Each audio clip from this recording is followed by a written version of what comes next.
Conduite par le chef de file de l'opposition et du président de la convention des partis politiques de la majorité, cette délégation conjointe majorité-opposition est forte d'une trentaine de personnalités. Sa présence à Gao après l'attentat suicide du 18 janvier perpétré contre le centre de regroupement du MOC, qui a fait de nombreuses victimes dans cette configuration, est un symbole.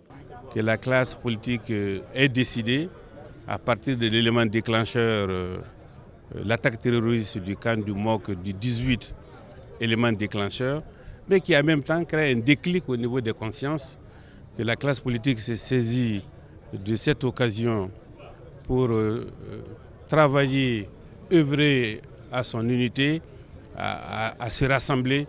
Je pense que c'est une excellente chose. Quand l'essentiel est en cause, il n'y a pas de majorité ou d'opposition. Il y a le Mali. Le 18 janvier dernier, c'est le Mali tout entier qui a été frappé à Gao.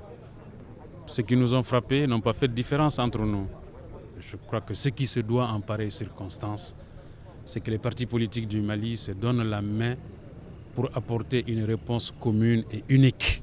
L'hôpital Angadumbo Moulay Touré de Gao, où sont encore admis des blessés, est la première étape de cette visite. Là, la délégation fera don de 2 tonnes de riz.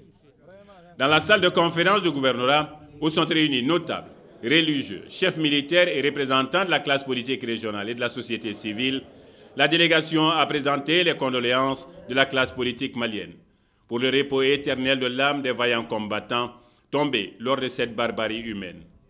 Elle a ensuite remis une enveloppe de 2 millions de francs CFA comme contribution. Je pense que toutes et tous dans notre pays doivent se lever comme un seul homme pour dire que ça suffit. Et nous devrons avoir la conscience aiguë que seuls unis, nous pouvons faire face à un défi aussi grave que le défi du terrorisme. Et le sentiment qui m'anime, c'est vraiment celui de très grande solidarité vis-à-vis des populations de martyrs de Gao. Que Gao n'est pas seul, que le Mali tout entier est avec Gao, que les blessés ne sont pas seuls, que nos combattants qui se mettent ensemble ne sont pas seuls, mais en même temps leur apporter un message d'union nationale, un message d'unification du pays.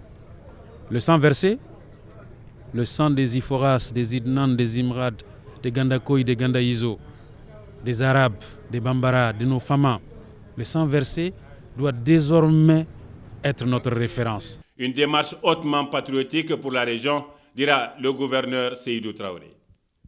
Une initiative qui illustre à suffisance la capacité des fils de la nation à se retrouver lorsqu'il s'agit du Mali.